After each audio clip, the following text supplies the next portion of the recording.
जब से मैंने होश संभाला है, मन, क्रम और वचन से किसी का भी बुरा नहीं चाहा है। महाराज जी, आध्यात्मिक कर्म अच्छे से करते हुए भी हमेशा नकारात्मक परिणाम मिलता है। जैसे कि मैं अपने कार्य क्षेत्र नहीं, आप गलत शब्द मत बोलिए। हमेशा किसी का एक जैसा नहीं रहता, तो हमेशा आपका नकारात्मक परिणाम कैसे आ सकता है? पापी से पापी पुरुष को भी सुख की विधान की वृत्ति होती है।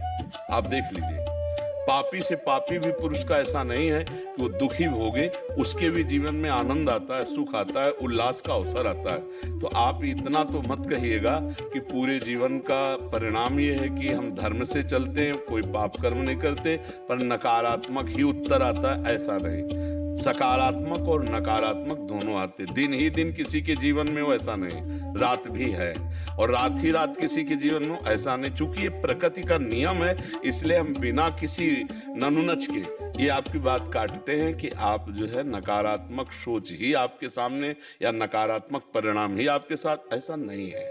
क्योंकि सृष्टि का एक क्रम है, कभी शुभ कभी दुख, कभी अनुकूलता कभी प्रतिकूलता, कभी लाभ कभी हानि, कभी मान कभी अपमान। ये सबके जीवन में आता है, सबके जीवन में आता है। किसी का एक जैसा जीवन, भगवान ने जब अवतार लिए उनका नहीं चला तो मनुष्य का क्या चलेगा? समझ रहे हो ना? कितना सुंदर बढ़िया जनकपुर से ब्याह होके आ रहा है राम जी का।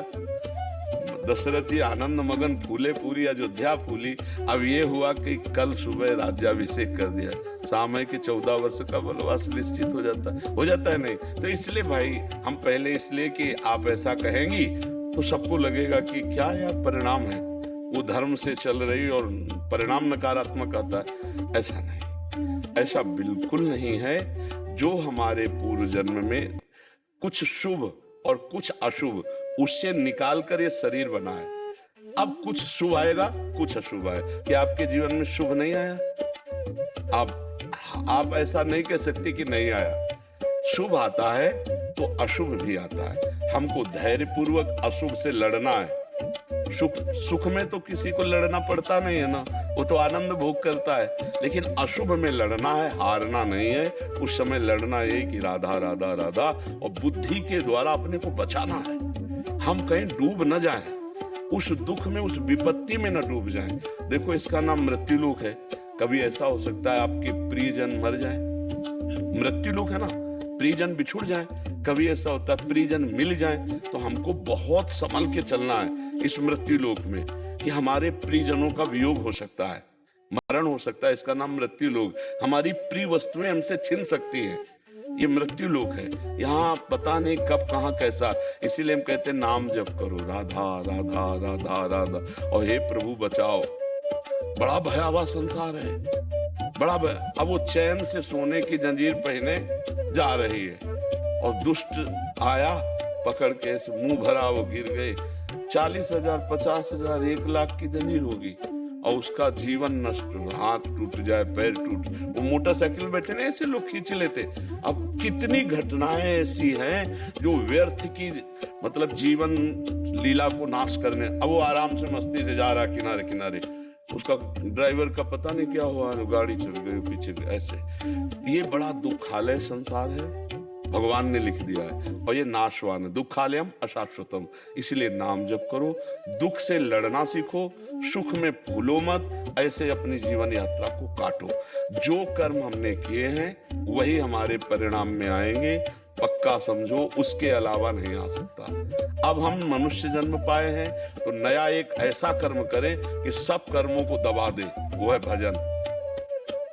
भजन एक ऐसा महान कर्म है जो तुम्हारे पाप और पुण्य दोनों को नष्ट कर देगा, और तभी भगवत प्राप्ति होती, भगवत प्राप्ति करा देगा।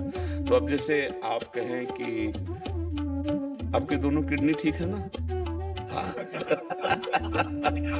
हम बचपन से किसी जीव को मारा हो ऐसा याद नहीं, और भजन के सिवा कुछ काम नहीं, और दोनों किडनी फेल है। विचार करो आप, अगर दावा पेश करें तो करने का अधिकार रख सकते हैं, लेकिन हमको ज्ञान है इस बात का, इसलिए दावा नहीं पेश करना है। हमारे कर्म का फल हमको प्राप्त हुआ, लेकिन हमारे प्रभु का प्रसाद, स्वस्थ किडनी वाला इतना कार्य नहीं कर सकता जितना फेल किडनी से कार्य करवा रहे प्रभु, नहीं करवा रहे। ये भगवान की कृपा है और ये हमारा कर्म है। कल तो गुरु भगवान 1-1.5 लाख लोग थे, हाँ, आज उससे ज्यादा था। लेकिन से मेरी जबान थम गई। तो हम ये बताना चाहते हैं कि हमारे कर्म हमको गिराना चाहेंगे पूर्व के, लेकिन यदि हमारा भजन है, भगवान का आश्रय है, तो हमको ये कर्म रौंद नहीं पाएंगे। ये बात है।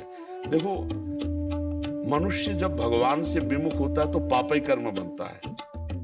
कौन ऐसा गृहस्थ है जिसने भ्रूण हत्या न कराई हो, गर्भ हत्या न कराई हो? कोई बिरले गृहस्थ होगा।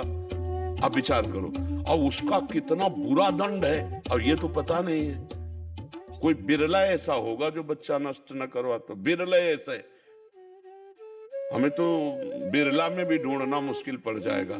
नहीं तो कई तरह से जीव का नाश होता है, कई तरह से नाश किया जाता ना। अब आप कहते हैं हमने कौन सा पाप किया, बहुत सूक्ष्म विषय हम बता रहे हैं। जिस सामग्री से गर्भ में पहुंच जाए तो संतान होगा कि नहीं होगा, उसी सामग्री को व्यर्थ में नष्ट करते हो। क्या उसमें जीवाणु नहीं था? क्या उसमें जीवात्मा नहीं? क्या उसमें वो संतान नहीं है? उसको अगर गर्भाशय मिल जाए तो आकार धारण कर लेना, वो भी पाप है। उसको ऐसे नष्ट करना पाप है। कौन मानता है?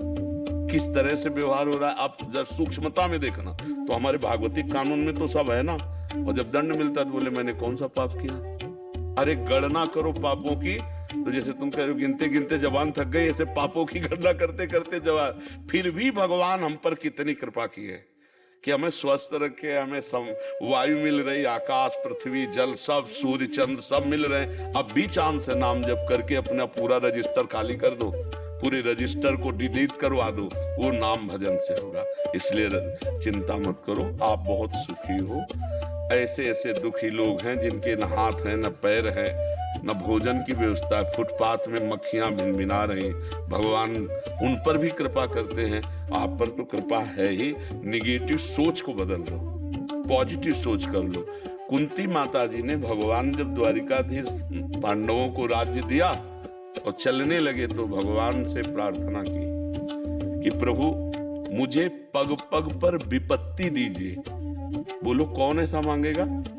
विपत्ति से सब थर्राते हैं, नहीं डरते। कुंती माता जी ने कहा विपदा संतुना, एक एक कदम पे विपत्ति दे। तो भगवान ने कहा ये चीज क्या मांग ली?